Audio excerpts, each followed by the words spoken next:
Welcome to the Whitetail Advantage Podcast with your host, Brian Melvin. Thank you for tuning in and enjoy the show.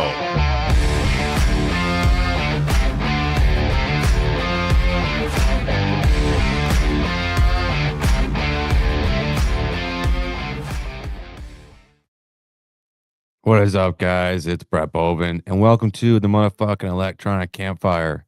As you all know, we are not politically correct on this show. Hunting and brotherhood go hand in hand. I strongly, firmly believe in that motto. So we do hazing on the show. We make fun of each other and stuff like that. But at the end of the day, it's a brotherhood. We all love each other here, and we all support each other as hunters and as human beings. We do have a saying on the show: put a cord in the slot machine, help share the show, help grow the show. We've gotten a lot of feedback from a lot of people out there, and we can't say thank you enough to everyone that's been doing it. We just say thank you enough. Just say thank you, basically. However, I do also want to take a second and say thank you to all the men and women in the military. Thank you for your service, and thank you for your sacrifice, along with all the police officers, the firefighters, the nurses, and everyone in public service. Thank you for your service. We greatly appreciate it. Now, I invite you all to gather around the electronic campfire with me tonight. Pull up a chair. I'm excited for tonight. We're going to be talking with Jordan, professional videographer, photographer. We're going to be sharing a lot of tips and tricks that he's got to share with us tonight. So I'm looking forward to it. He's been on our show before with Michael. I can't remember the number of the episode exactly was. I should have done that before, but it was episode 60-ish, something like that. So I'm excited to have him back on. And with that being said, right now it's myself and Dave. Squatch might be coming on. I don't know. I don't give a shit if he's here tonight, but Dave's here tonight with us too. So let's looking forward to it. Jordan. How's it going? Going good. And Dave is in amateur hour with his audio, so oh my, no. Mute that motherfucker right away. It's okay. He's not the most technological person. Maybe one day I have to go over to his house and fix all his shit. Yeah. Okay. Dave, unplug your shit.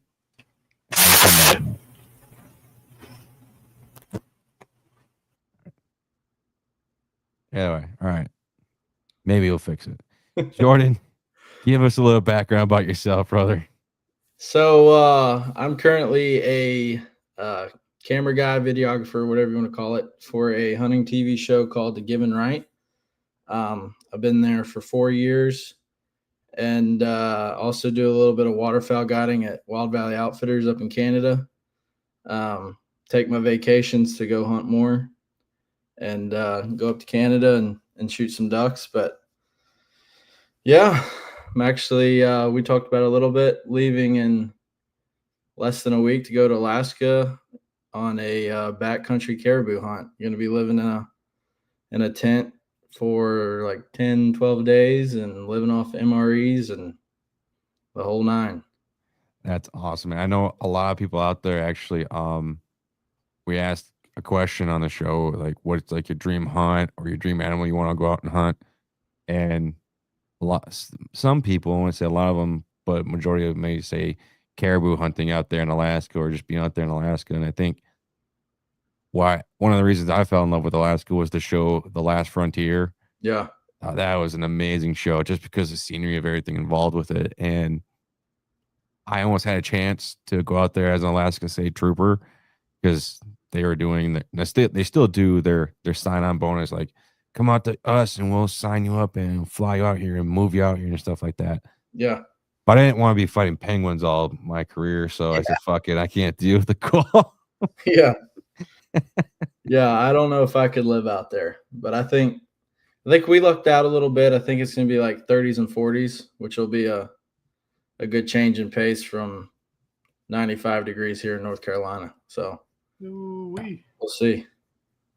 Was that you, Dave? Did you get it working? Hey, you're talking. I try not to. There we go. Oh my gosh. Hi, Dave. How are you? I'm good. I got to get a new mic. You gotta get a new everything, you son of a bitch. Yeah. I'm going to put those gay pride stickers all over your truck now. Do it and see what happens. Yeah. I know where you work. It'll get worse. I know. I know where you live too, actually. Yeah, I know. It was weird. A side note, before I gave him my address to my house, he found me up on the hunting app. He goes, "Oh, this is where you live, Brett? Oh, yeah, okay." Yeah. I didn't know you could do that by searching them up by your name. Yeah. I was like, great. Awesome. There's Anyway, no hiding. so how long you've been would you consider yourself, first off, would you consider yourself a professional videographer and photographer? I would say no, but that's just me kind of trying to be a little bit humble. But I've worked in a, I guess, professional setting more so Mhm. for 4 years. Yeah. 4 years. Wow. Yep. And I think I was in like year 2 when I was last on with you guys. Maybe it was actually my first year. It's been a while ago, I feel like, but yeah, it's definitely, I don't know. It's been a wild ride for sure. Especially, I'm 26 years old. Not too many people Oh my at God. my age get to travel around and like go to Alaska or go chase elk in Colorado every year, that kind of deal, or film a 200-inch deer get shot, stuff like that. It's kind of become a norm for me, and I don't want it to, I guess, lose the excitement. I don't think it ever will. I still get excited, just as excited as the hunters get. But yeah, definitely time's flying by with it, and hopefully I can keep doing it another 10 years or so, maybe more. What would you say over your time of doing it? Am I having bad internet connection or something? Or what's going on with my shit? What would be one of your things that you've learned over the time of doing this? Honestly, just about everything, really, as far as the video side goes, because I'm a small town kid from Virginia, grew up hunting whitetail, so that kind of comes a little natural. But as far as getting out west and hunting, Midwest deer, setups are a little bit different. Tactics are a little bit different. Go all the way out to elk hunting. Never had got a chance to do that. And that's kind of became one of my favorite things to do now. It's basically you're turkey hunting deer. It's crazy. You get a bull fired up right there in the rut of September, there's a good chance he's going to come screaming into a couple steps. So, right. But yeah, definitely the more I've done it, I mean, you're learning something every day, talking with other guys, getting camp with other TV shows, other videographers. And I've had 2 of the guys that have been at the Give and Right just as long as I have, or longer. I've learned a lot from them, and they took me under their wing when I started, and yeah, kind of jumping into a little more senior role now. There's some not younger guys, but guys that haven't been at the Give and Right as long now, kind of, I guess, underneath me, if you will. We're all kind of equal. We all have the same title and everything, but yeah, it's been fun. How do you get into a position like that? Because everyone's like, "Ooh, I want to become." We talk about professional hunter. We use that term a lot. Yeah. Now that's vague with everyone out there in terms of what would you consider a professional hunter. But for just terms for tonight, I'm not getting into a whole debate and shit. Yeah. The term we're gonna use professional is someone that's on TV and you're getting paid to kind of do this type of shit. How do you get into that type of position? I think it's kind of like just from someone outside realm looking, like someone to get into that position type deal. So with me, I was kind of blessed with, I guess, my own stupidity. I know we talked about it before in my previous show was on. I went to college to play baseball, and the stories.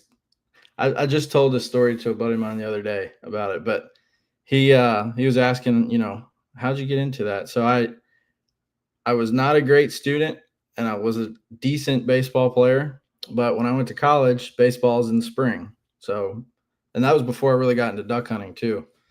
So deer hunting comes in the fall. Fall practices roll around, and I'm not showing up to practices. I'm going hunting. So my coach actually pulled me aside and was like, "Look, you're not the best student. If you don't have good grades, you can't even be on the team to begin with. So I want you to meet. His name's Curtis Blosser. He's my coworker now at the Given Right. He films hunts for a living." And I was like, "There's no money in that. Like, no one can start doing that and become a Waddell or Cameron Haynes or anything like that." So I met him, and he was like, "Yeah," and he was filming for Bone Collector at the time too as a freelancer. He's like, "Yeah, I'm gearing up to head out to Kansas." I think it was he was going to hunt with T-Bone when he was still healthy back then. Mm-hmm. And he was like, "Yeah, here's my day rates. This is what I charge." I was like, "Okay." So I ended up changing my major to photography and a minor to marketing. And really just every little gig I could try to get on or practice with. So the school had cameras because I was a photographer. You got to rent camera gear, so that I never had to pay for it. Bonus. Well, I guess I had to pay for it because of the diploma on my wall, but I would just take their cameras out and rent them, and I'd go on hunts, film those, and just more hands-on with the camera, I guess, in the field. And I landed my first offer at a full-time job with a YouTuber. I'm not going to mention his name because that didn't end the way I thought it was going to. I'm not going to give him any credit for it. But anyways, got back from that and was working at the co-op there, finished up my school. And Curtis calls me and said, "Hey, we're hiring a part-time editor. You interested?" I said, yeah, I'll take an interview. So our president of operations, Chris Cobbett, and Kenneth Lancaster, he's a host, they both called me and said, "Yeah, we want to hire you full-time." So I kind of got very lucky in that situation. I know not everybody's going to be in that situation to have that, but for somebody that I guess didn't go the path that I went, definitely the more practice you have of either editing or filming or both to kind of get that and, set yourself up to have a good resume, just like you would in any other, professional position. Just building it up to where, hey, like the Given right now, we're actually looking for another camera guy. So you'd send in resumes, applications, and you kind of apply to these organizations like that, have that role, or even try to start something yourself. I mean, it's very cutthroat as far as trying to start out. There's a lot of shows that, come into the red a little bit every year just based on sponsorship dollars. And a lot of the sponsors, it's not like it was back in the day where, guys are getting paid $10,000 and $20,000 on just random stuff or all the way up to your gun, bow sponsor, whatever. A lot of guys are having in-house, camera guys that get all their ad stuff. They shoot content for them that they can run in advertising. So it's kind of a unique situation to be able to, have all your ducks in a row to go and do it. But if it's something you're interested in or you've always wanted to do it and either have the time or the money to do it, I definitely would get out and just start hunting and filming. And you'll slowly learn. I mean, YouTube's a wonderful creation on learning different tactics and stuff. Mm-hmm. But Right. yeah. So what would you recommend, seeing now that people filming hunts with, say, the GoPros, iPhones, like for the general, the self-filming guy who's trying to get better at it, I guess you would say, editing software that a lot of people don't know about that's good, because there's a lot of kind of janky ones, editing software out there that, and it is tough to self-film. Yeah, that's one of the hardest things I think to do, in my opinion. Yeah, because I started it, but I'm at the point where if a shooter buck comes in and I can't get it on camera, I don't care. Yeah, I'm shooting that deer. Yeah, I'll try. I mean, I'm going to do my darndest to try to get it on, but I'm not passing him buck just to put it on video on YouTube. But I like to try. I'm getting more serious at it, but I know there's a lot of guys trying to get into it that probably really don't know like what to do and how to do it, like different camera angles on where you used to set phones and cameras. And I think you'd probably be the perfect guy to kind of break that down for the average guy. Yeah. So, and it's even the setup that I kind of run if I wanted to self-film myself. Now, a lot of times if it's, like you said, in the middle of the rut and I've been on the road for, 20, 30 days, there's a good chance that I'm probably not even bringing my camera rig.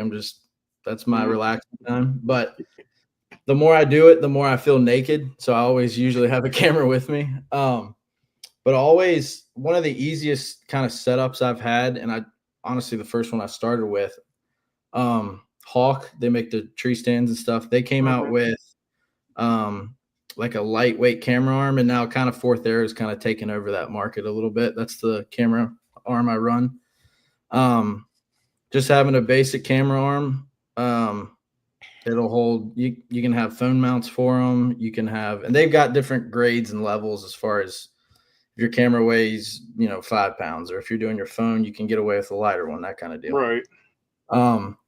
Running that and then a GoPro. So you could honestly film an entire hunt, if you will, with 2 GoPros. Mm-hmm. Now, a lot of the older shows, and there's still some guys that do it to this day, they do a thing what we call cutaways. So they'll strictly only worry about the kill.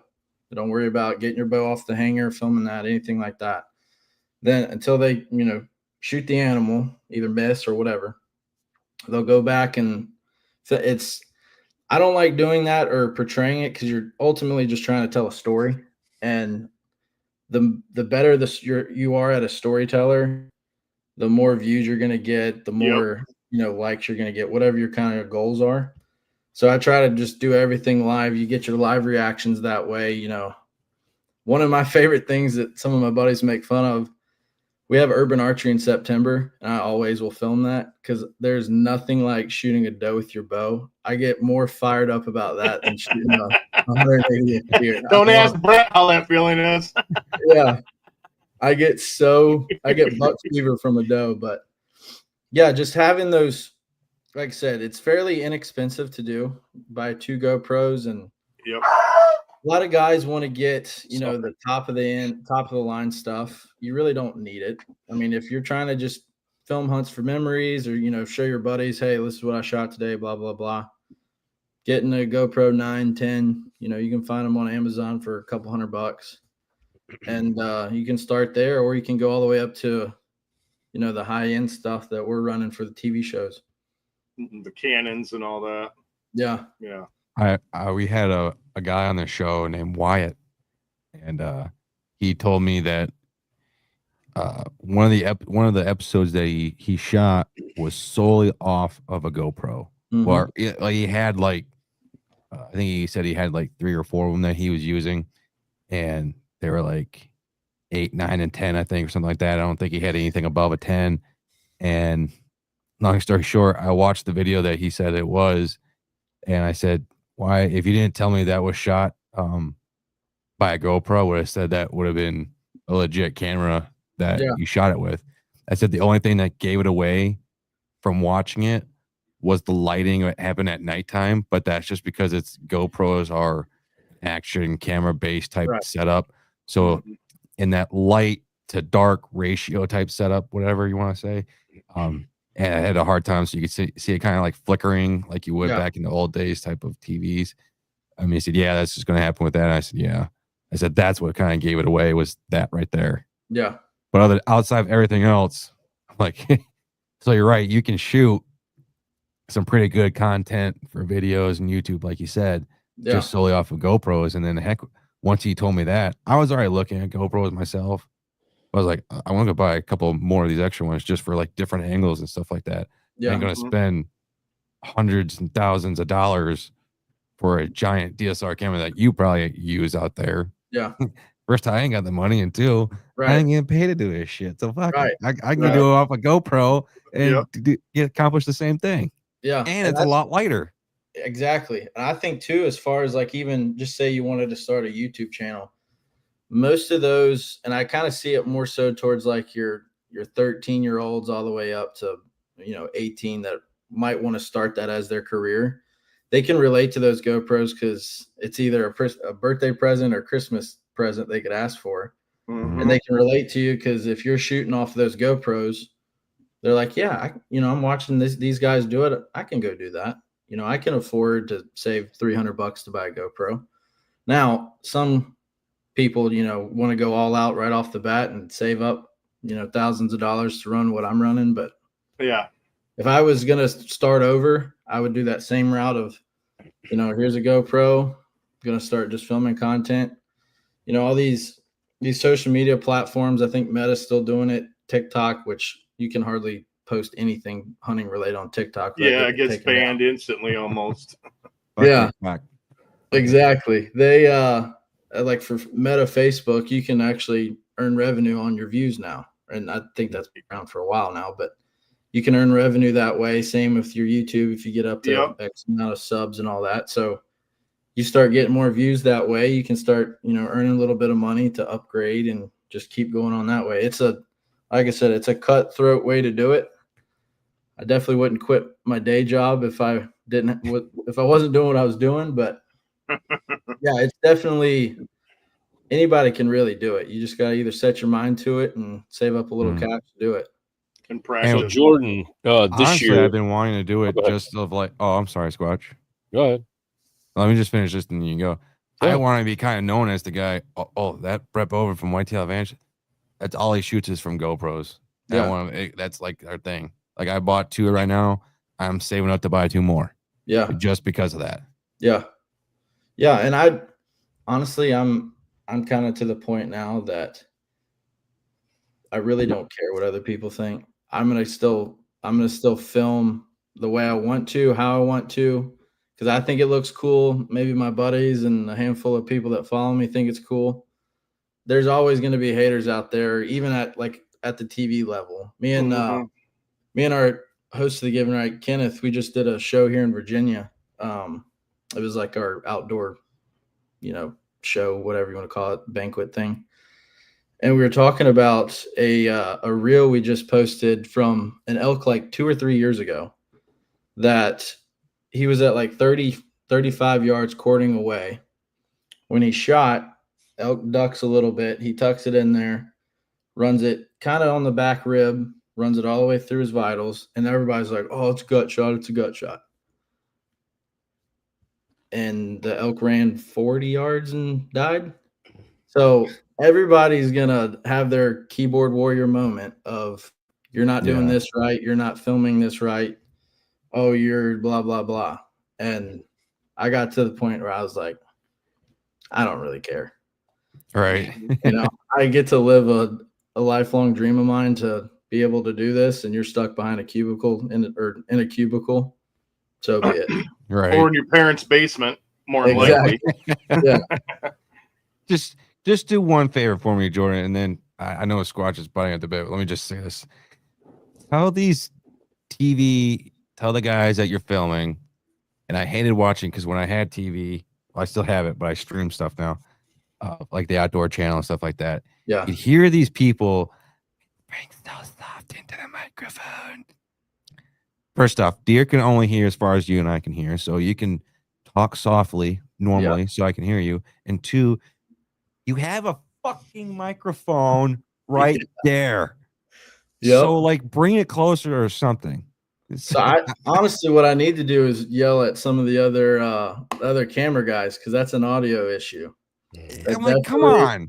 If I have to turn the volume all the way up just to hear you talk, you have 2 ways to do it. One, like I just said, deer aren't going to hear as far like magical hearing. And 2, it's this giant thing right there. I'm sure you guys got better audio quality than what I'm running with my Rode system stuff that I got. Yeah. So that's just a pet peeve. I've thrown wireless, it out there now. Now you wireless can run mics are Rode, so it's the same audio. You just got to know how to use it. Yeah. Yep. Well, how you doing, Jordan? Point. I'm doing good, man. How are you? All right. Sorry, I was a little late. A lot of work going on, but hey, you're fine. I started filming this past turkey season with the Insta 360 camera, and through the editing process of that thing is phenomenal. I mean, what you can do, it's like having your own cameraman built in when you pan to the shot or what's going on in your blind or absolutely whatever. it was freaking awesome. I'm glad I bought it. And then sort of like the GoPros, I run on a Casio Brave 7 for my That's other what I stuff. got. Yep, And 2 of them. I just noticed the battery life on a lot of the I had a couple GoPros and they just wouldn't last. The Casio seemed to last a little better. I don't know if it's good as quality as a picture, but it gets the job done for a guy just starting out. I've been only doing my channel for like probably a little bit over a year and a half now. Yeah. But did a turkey hunt this year and I used that Insta360 and it was pretty freaking wild. And I had to learn the editing system in that because unlike your regular editor that you go on and use for your normal camera stuff, that has its own built-in editing stuff, which allows you to pan the camera around, allows you to, zoom in on stuff, which you're probably very familiar with. But for anybody that's getting started, like, you want a decent camera at a decent price and you can do a lot with it. I mean, it works for me pretty damn good. I'm pretty happy with it. And Yeah, I know a lot of people just do stuff with their cameras on their phones and stuff too. And a lot of my stuff is quick like that. I'll whip my phone out of my pocket and, I'll usually get the deer walking in or something like that. And then I'll switch over to whatever I'm using on the camera arm, or I got a small little cheap VHS, video camera too that I use. But the money thing, I do want to step it up, maybe get into the Canon world, start doing some more stuff like that, because now a good buddy of mine, Broadside Ambush Frank, and I, we're hunting together on the same farm now.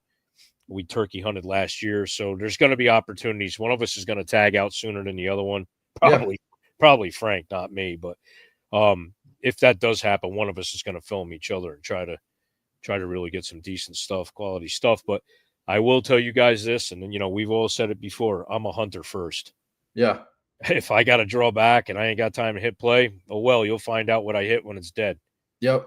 I can't take that away from myself. I mean, okay, if I got a contract with somebody and they're paying me thousands of dollars to only show, it's a different story. You're signing a contract. Exactly. I'm the everyday dude, just like everybody. And I want people to see my tactics. I want people to see how I hunt. But let me tell you something. I'm not blowing a freaking shot on a good buck. If I can't get it, you guys will find out afterwards when it's laying there on the ground dead. Yep. So, yeah. Is that something you have to do, Jordan? To say that again? Is that like you have to make sure like you have to pass on deer if you can't get the shot off or the lighting is not good enough? Is that something that happens a lot? Lighting is more, it's all kind of on a what's the word for it? It's all situational. Sorry, it's been a long day. So these newer cameras, like what I'm running, the whole running out of light thing kind of doesn't exist anymore, just because the sensors on them are so good. Mm-hmm. Most of the time, just on deer tactics, a lot of times you're in that evening, you're going to be sitting on a field edge. You're not, tucked away in the woods to where you got a little bit more light, so you can deal with those, those bucks coming out to that cornfield or something like that right at last light. That's not really a huge issue with us anymore. Mm-hmm. A lot of the stuff that's kind of difficult is just getting the shot and making sure you're on the same page as your hunter. Mm-hmm.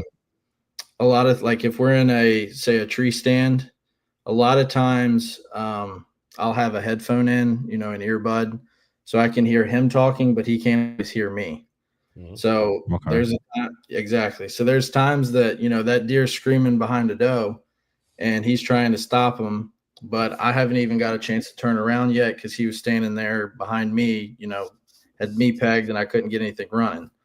So it's kind of just it's more of a team effort, really. And as far as self-filming goes, it's still kind of like a situational. If you really just want to shoot the deer and not so much get it on film, by all means shoot it. But if you're really wanting to kind of to be, I guess, stand out more so in your content, it takes a lot of discipline to let that 170 walk by at 10 yards because you couldn't get your camera on. Or I mean, it'll make you feel sick. And the deer that I had that's on the thumbnail for this video, that was kind of the same situation. I had him in the night before. he was at, and granted, he wasn't in range by any means, but I went back to try to film him again, left my camera arm in the tree and everything. Got to where I was going. He was already bedded under my tree that evening. So, boy. Oh man. Camera was left in the truck.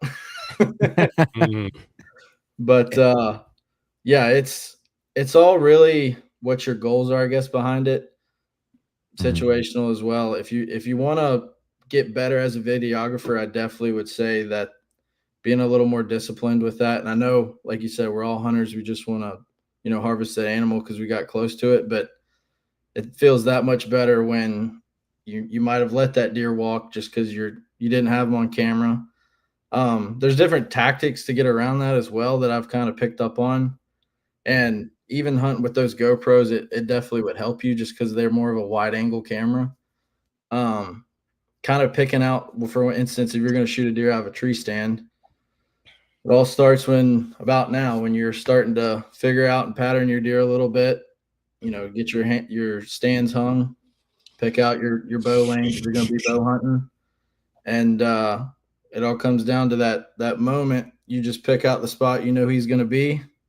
As soon as you see him walk into that, you stop him, and that's that. But yeah, it's really, when it comes down to filming stuff, it kind of comes down to the individual and really what their goals are behind it. I feel like, at least Jordan, do you feel it? Do you make it like easier? Do you think easier on yourself if you have multiple rigs? So like, like you might leave an arm or something up in a tree if you know you're going to hunt that maybe in the afternoon. You walk in, just slap the camera in. Is it beneficial to buy just multiple rigs to have and just have a plethora of stuff at your disposal? It's got to make it easier, I would think. It would. There's a couple properties that I have multiple tree stand arm bases at least, to where I'm not sitting there, and it's really where you have to get in pretty tight to their bedding or where their transition line is.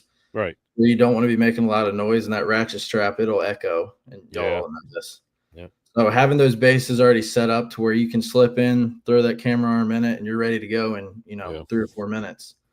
It's definitely helpful, but again, if you don't have the money to, do that, because those bases do get a little expensive after, you have 4 or 5 of them. Just there's different little ways. And honestly, YouTube helped me. Curtis and the guys at the Given Right, they've helped me kind of learn different ways to get around that kind of stuff. Definitely, as far as my second angle stuff, I only use bow hangers for those. And those come pretty cheap. You can get a easy hanger for what, $7-8. Yeah. Goes in a little bit extra, and I use I had it sitting here. I think I bought a 3-pack of muddies in different sizes, and I think I got them for like $17 or $18 on Amazon for a 3-pack. Yeah, those GoPros come with that clamp. The clamp arm. Yep. They'll clamp right to it, and that's all you need to run, at least for your second angle. Yeah.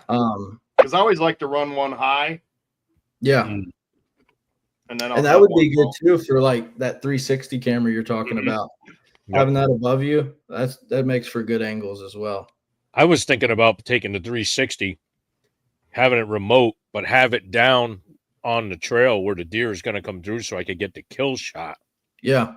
With the 360. I think that'd be freaking phenomenal, man. Yeah. There's a guy that we did some editing for that has a TV show. They hunt Missouri and Iowa pretty heavy. And out there, the Midwest, a lot of guys are using those decoys now. So they'll either have their buck decoy or doe decoy, and he actually puts that 360 on the back of them. Nice. If you get that, mature buck that's going to come in there to beat the crap out of the decoy, he's focused on that. You're just running that 360, and you can get some really cool stuff that way too. Yeah. Especially if you shoot Luminox. That's kind of the only way you really see it, but at least with a bow. Yep. So we got to try to get a deer outfit for Johnny when we go down to Indiana. Yeah. I do. I got Johnny a brown Carhartt with the white fur collar. I have the GoPro 13. The one I will say this right now, I've been practicing and running it here for a little bit. The battery life on it is not the greatest. Yeah, I'll say that for at least the new one that just came out. So I have 2 batteries for it. I'm gonna be buying a couple more, just obviously because I don't want to run out of battery life when I'm out there. Right.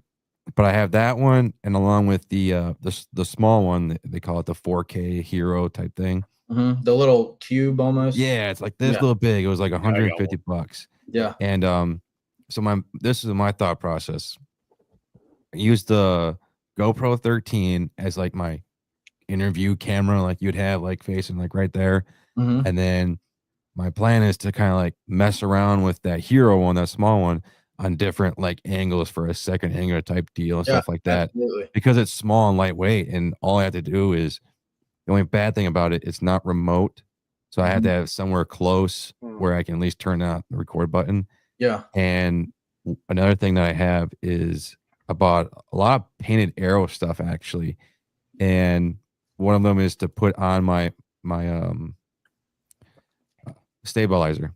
So that way I can put my phone right there, and I have the road capture app. Yeah. And what's cool with that one is obviously you can shoot like behind, so you get yourself on you, and then you shoot out forward. But what's also cool is it's split view camera as well. So you can get one view facing out towards the deer and one facing you as you're drawing back. Yeah. And my plan is, so that way I don't have to worry about, well, if I got him on camera or not, or this and that. I just throw my phone right there and I click record, and boom, there I go. Yeah. I have all my other stuff running. I don't have to give a fuck if that's missing or not, because I can get the camera of me drawing back, stuff like that. But now I got it on my phone, so bam, I got it right there, and I just gotta make sure I hold it.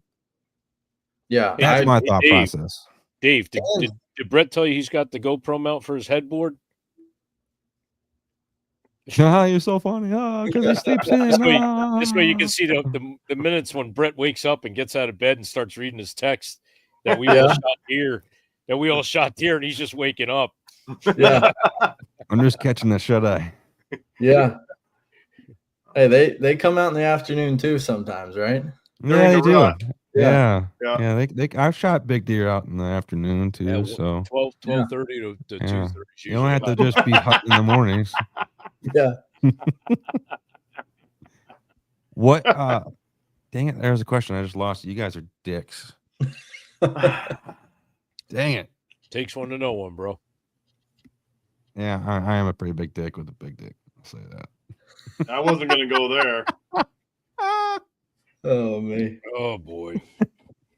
What is one thing though, Jordan? Besides YouTube, because everyone gets like their YouTube degree and stuff like that. Is there any other like advice to be like, hey, if you really, really want to get into creating videos for YouTube, what else would you recommend? I mean, we talk about self-filming, and obviously we try to find ways to be lightweight because we're packing a lot of gear in there, just like camera side of it, but then just let alone your hunting gear. Then everyone's so worried about that stuff, like, oh, I gotta get out there and film and get the angle and make sure I get this stuff and get all that stuff out there in the field. But what would be something that you would tell, like for myself, Dave or Squatch, to really focus on more at home? I mean, editing's a big deal, don't get me wrong, but is there something else like to like look out for this type of thing while you're kind of at home practicing or something like that? Really, it would be just kind of like a GoPro, for example. And we kind of run into this problem with, guiding up there for the duck hunters. We'll throw a GoPro on a client on their head, something like that. It's just really understanding when you look at that GoPro, what it's filming as far as your angles. Because might be a time where you think it's on you. You draw back and it's, the top half of your head, or you draw back and it's nothing but your waist. You can't see anything else. Or you're talking. Now, granted, most of these GoPros have a little screen now to where you can actually see yourself talking. But in that, and they do actually make a media, like a small little camera. What the fuck is it called? Like the monitors for it. Yeah, like you can attach a monitor on that media kit thing. Yeah. Not to cut you off, but yeah, they have one of those now too, besides the front camera thing. Right. And but even like in the moment, say you are, about to draw back on this deer and you've set up that second angle. It's maybe not your interview one, but it's your second angle and you hadn't checked it at all. And same situation, you think it's going to be where it's supposed to be. And you get back and you're all excited because, hey, you got him on film getting shot. you have all these angles to throw your hunt together, and you look and you're like, crap, or you didn't even turn it on. That I've had that happen before too. Yeah. But as far as stuff at home, I would really just maybe get familiar with either how far or how well your audio is. So like those media kits, those mics are actually really, really good for what they are. As far as if you don't have the money for a wireless microphone, trying to think of stuff at home. As far as like building your content or the video itself, making sure, and we call it B-roll, making sure you have plenty of that to help the story go along. So it might seem stupid and it, you know, might take you a little bit extra, but and again, that's what comes with filming. Sometimes, you know, you have to go a little bit extra on some things just to make it cool or interesting. So, you know, instead of every hunt you're in a tree stand, maybe start there at the truck, you know. That's how you could pick up a scent sponsor, or maybe you're throwing your boots on there at the truck. That's boot sponsorships, stuff like that, where you can kind of tell the story of, hey, I just got off work. I'm running to the field. Got a picture of this hammer we're going to go try to kill. You know, starting that hunt in different areas to where it's not the same thing. And there's plenty of guys out there that every video is, well, we're back in Old Faithful and we're trying to kill blah, blah, blah. Yeah. And it's been we're like at the farm behind the house again. Yeah, exactly. Just having stuff that's kind of catchy and more so entertaining. And if it almost feels like a burden to you when you're doing it, you're doing something right as far as filming. That's like how I started out a lot of my predator videos. When I go out at night, I'll have just a dome light on in the truck, and I'm like, hey guys, welcome to Outdoors and More with the Squatch. You know, we're going to head out. We're going to try to see if we can get on some coyotes tonight. And then while you're sitting there, your B-roll, you're taking the sound. Like these guys know, I send them freaking texts with these coyotes going crazy. And I'm like, they won't come in. They're hung up or whatever, you know, but I keep track of all that stuff. And I make a little thing that I keep on the side. And if I got a dead spot in a video, I'll add something in like that and just keep it flowing, you know? Yeah. But yeah, another good point. Thing to help with, you know, flow of your video that we use every day in our shows are time lapses. GoPros already have that software built in. Say, even if you're in the stand and, you know, maybe you got in early because you're wanting to do the whole nine as, you know, for filming, run you a time lapse. It'll help pass the time. And I also too, don't be afraid to have more than plenty interviews as well. Just you're telling a story. You might have got there at 1-2 o'clock in the stand, and you might have not seen anything till 4:30, or maybe, you know, all you've seen is squirrels. Talk about it. Worst case scenario, you don't use it, you know? So it's all about, I guess, kind of being or kind of filming, I guess being attentive of what you're shooting, because you're trying to tell a story. And that's kind of how I do my job is I kind of have a plan of how I know things are going to, you know, lay out as far as to the places I've been. Now, Alaska, that's going to be a little bit different because I've never been there. So I've been doing a little bit of research on some of the different shots and stuff. But like if it's just a basic deer hunt, we've all hunted over a cornfield or, you know, got up in some timber in the middle of the rut. You kind of just have that purpose of behind what you're filming. And then too, that'll cut down on a lot of what you're filming in general. So like, say you, you know, you did a time lapse and sun's just coming up, or maybe it's the sun rising. So that's your time lapse. Talk about, hey, we're getting back in here, temperatures, blah, blah, blah. You know, we got a really good deer that's coming through here. Then you could cut to maybe that one branch you forgot to cut that's in your bow lane. Stuff like that, just to kind of build it together. And honestly, other guys on YouTube, TV, that's a good model to kind of go after as far as the different B-rolls and cuts to make your story, you know, interesting. That's one. Yeah. So when I was in college, I took actually took two classes. One was an intro to film class, and another one was some photography type. I guess he was going to do gay porn, but that fell through. I was going to direct it or be a fluffer. I wasn't sure which way I wanted to go yet. Well, you had that eye injury when you were fluffing too hard. Yeah. That was that one Gimp movie that fell through. One thing I learned in the intro video class was he like read more into the actual story of itself and watch the story being told and feel like you're a part of it, and find like one of the movies that I had to research on was Annabelle, the first one that came out, and about the demon and the doll and stuff like that. And one of the things that I picked up on that they used a lot was a lot of whites, a lot of reds. And one thing that I correlated that to throughout the movie was it's a demon movie, and there's a lot of faith involved in this movie. So why is there a lot of white and red? Oh, you could say, well, the white represents the heaven parts of this movie, and the reds in this movie represent the devil and the Satan part of the movie. And one thing was, I thought that was cool, and just learning, like, be a part of the story. And like, how can I take what I learned in college back then into my own videos, make people feel like they're a part of this journey along from the start to the end of, I was like right there in that tree stand right with them. Yeah. And this is that. And just feel like you're actually part of it. And that way, let's say I miss, or I end up getting the deer, they feel that emotion, whether it's high or low, whatever. They just feel that same emotion that I'm feeling too. Yeah. Another thing behind you were talking about emotion that I think will definitely help anybody that wants to, better their content is the music you choose. Just because, that heat of the moment, and guys kind of get carried away with a little bit on the TV side, but like for a prime example of it that's really good at it, well, I'll say The Given Right because I work for them. Watch them, and kind of our YouTube stuff is the emotion of all the soundscapes we do with, that high end music we use. But another one that's really good at more of like a cinematic vibe of it is Heartland Bowhunter. How they tell a story. Yeah, they do. That is a prime example right there on getting people that are already love deer hunting.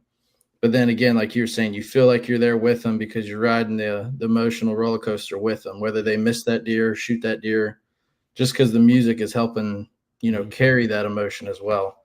It also helps with your stories. Well, Jordan, I just want to say thank you so much, man, for coming on the show. I know we had kind of readjust because you're going out to Alaska, you lucky son of a bitch. I should have said, no, you're not coming on the show. Yeah. Either way, I actually do want to have you back on the show and learn more about what it was like to shoot in Alaska, since it's going to be your first time. Yeah. That'd be cool to learn. You guys have any final questions for him before we wrap it up with the rapid fire segment questions? I'm good, man. Self-filming. Anybody out there watching? No? I mean, he did a pretty good fucking job of laying everything out for us. So I think so too. I mean, that was really good. It's a lot of information for the new guy. I think that'll help out a lot. Yeah. The guys, like us that just run the GoPros or the Insta360s, just the average guys. Yeah. I think it's a lot of helpful information.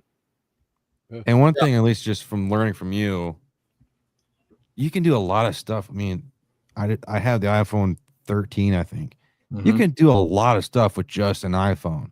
Those cameras are just as good. They really are. So you can do a lot, like with the editing stuff with it. Like they have apps and all the stuff that's out there now. Like you can do a lot of great work. I remember, I'll say this real quick. There was a guy, my wife, she loves TikTok.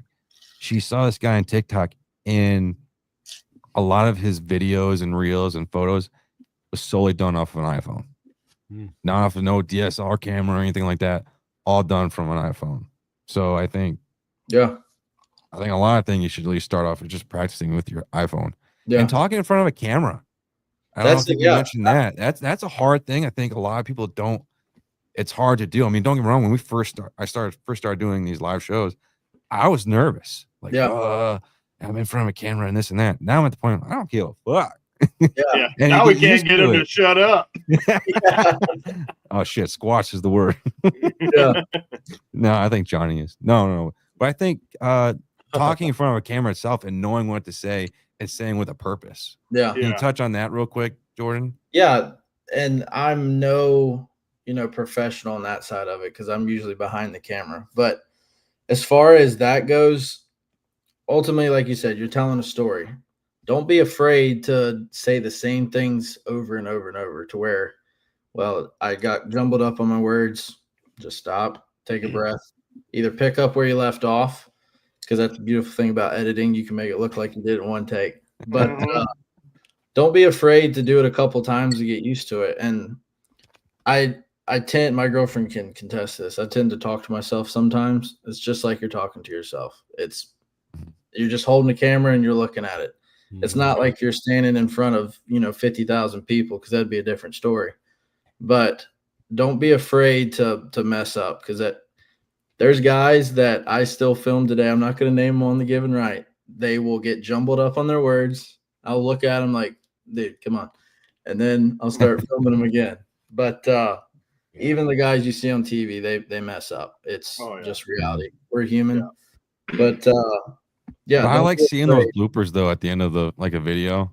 Yeah. And they're like talking, and then it shows them like messing up the words. I'm like, oh, they're human too. And I'm laughing at their shit. Like, they're real. Yeah, there was one. I'll have to send it to you, Brett. We were up in Canada 2 years ago, spring bear hunting. Mm-hmm. And I'm gonna mention his name. It was with Layden Force. He's another one of our hosts. Started at North American Whitetail. Now he works with us.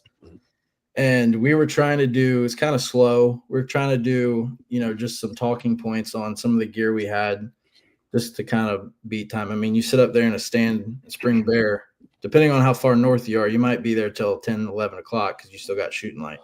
Mm-hmm. But there for about 3 hours straight, we were just giggling, laughing at each other because he could not get one cut of any of the gear list we were doing. And I had made a video of it, and it's like a minute and a half long of him getting like the first 5 words out and then just forgetting what he was talking about. So it happens on the TV level for sure. Oh man, that's awesome. See, they're not robots either. They're human too. We're human. Yeah.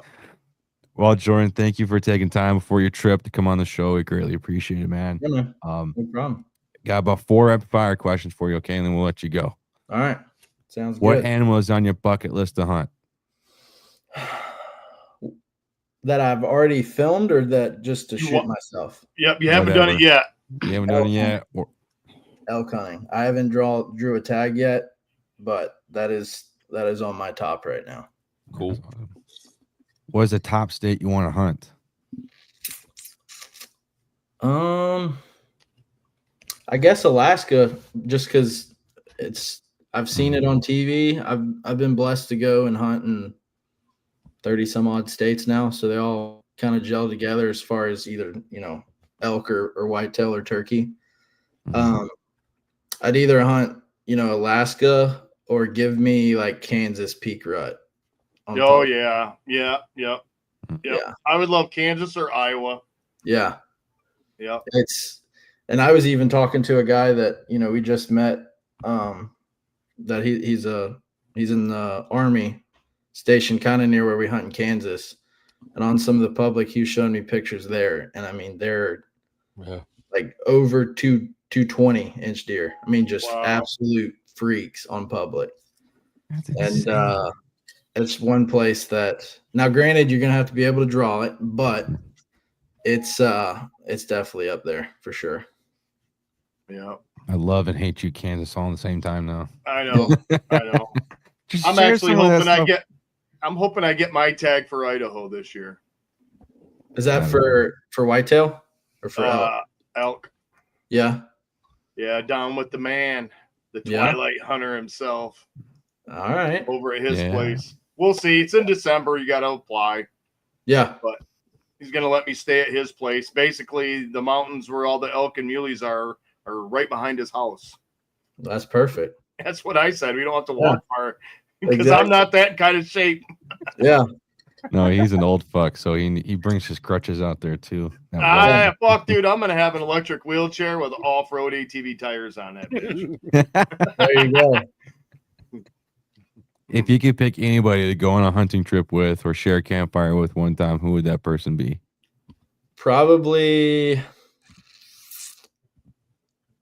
I'd honestly probably say my dad. He's got to see what I do, from the videos and stuff. But it'd be cool for him to be there. Like if one of those elk come in screaming, or it'd be cool to have him there for this Alaska trip, just so you could see it. You'll have to drag his ass along. Yeah. You know? I think I finally convinced him to come up and hunt with us in Canada this year. So that'll be our first state or I guess country, but first place is not Virginia that he'll be hunting with me. You going bear or deer hunting up there? That'll be for waterfowl. Oh, wow. Yeah. So get him put a lot of ducks in his face and give him a bunch of shells and just let him have fun. Are you old bastard? It is fun. It is fun. Yeah. It's kind of like we do with Brett at the beach. We just let him play with shells on the beach. Well, he's got his little man hammock on, and he runs around. Oh, his banana boat. Don't let up on you, out so he doesn't get burned up because he's a ginger. He looks like a starburst with thongs. It's like SpongeBob on the beach. Yes, he does look like SpongeBob. I'd be like more like Patrick. I'm more red, like he is. Yeah, you are more red. That is true.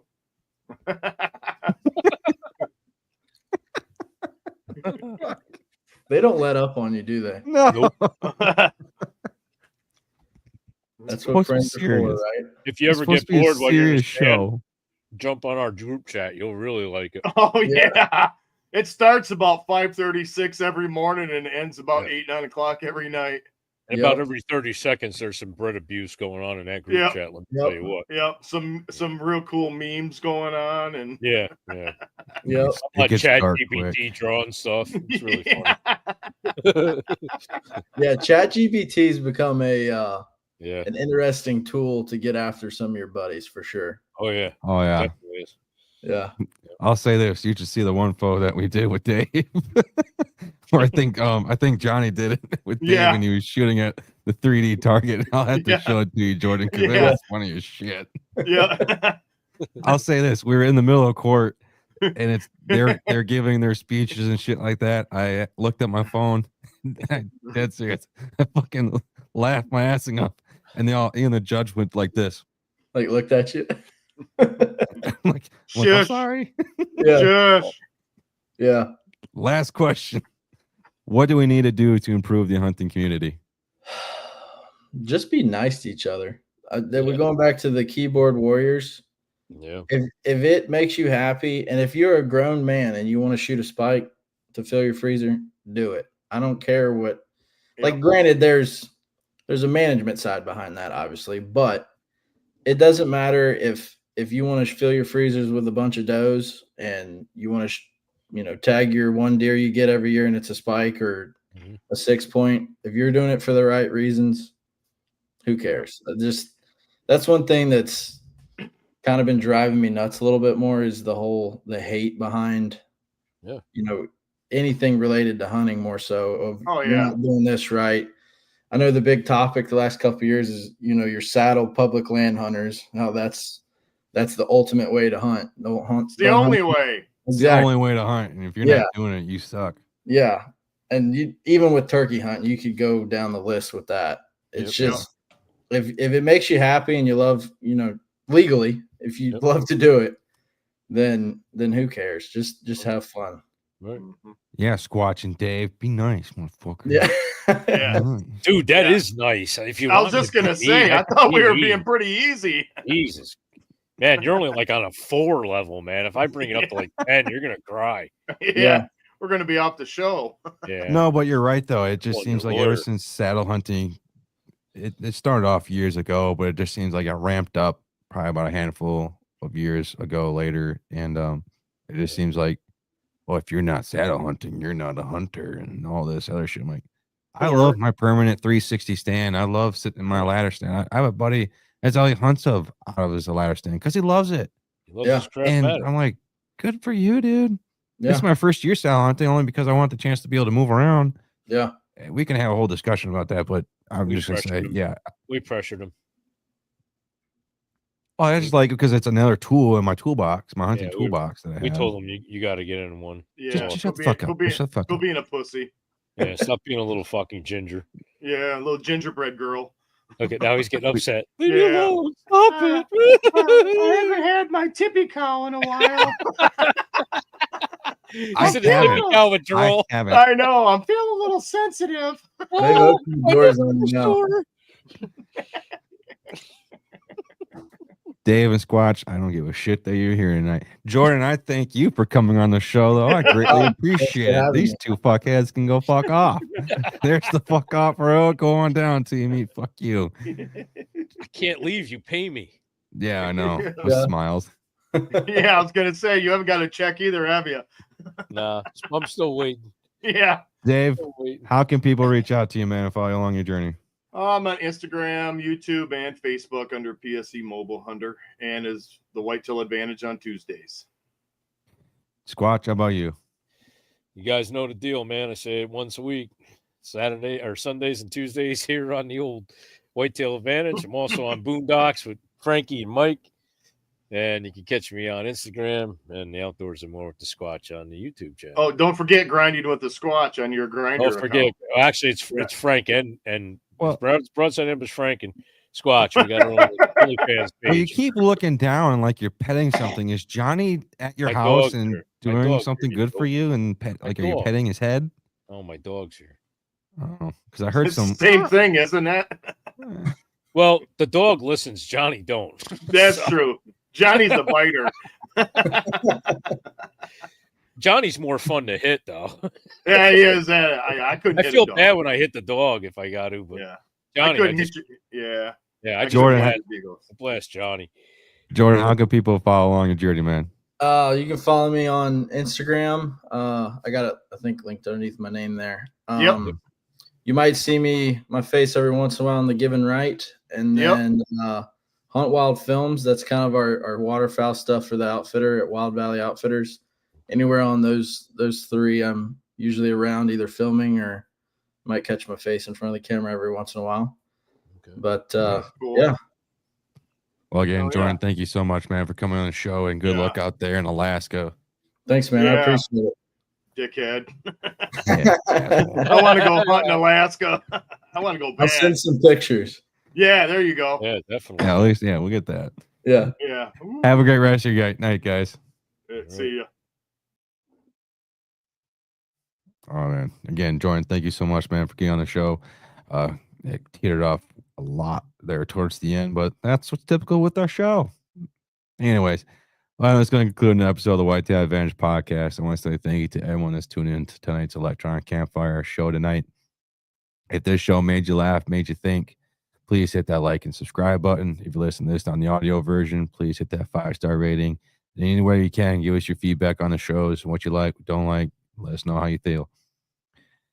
The audio versions of our podcast gets released every Monday and Wednesday at 5 a.m. Eastern Time. Again, thank you to all companies out there that's teamed up with us here at Whitetail Advantage, XOP, Magnus, Rec, and Bow Addicts. Thank you again. And thank you to all men and women in the military. Thank you to all police officers, everyone out there in public service. Thank you for your service. Now, put your core in a slot machine. Help share a show, help grow a show. That's your fee. And we'll see everyone next time.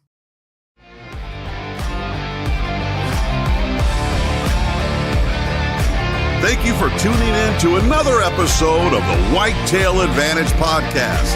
We hope you enjoyed the show, and we will see you next time.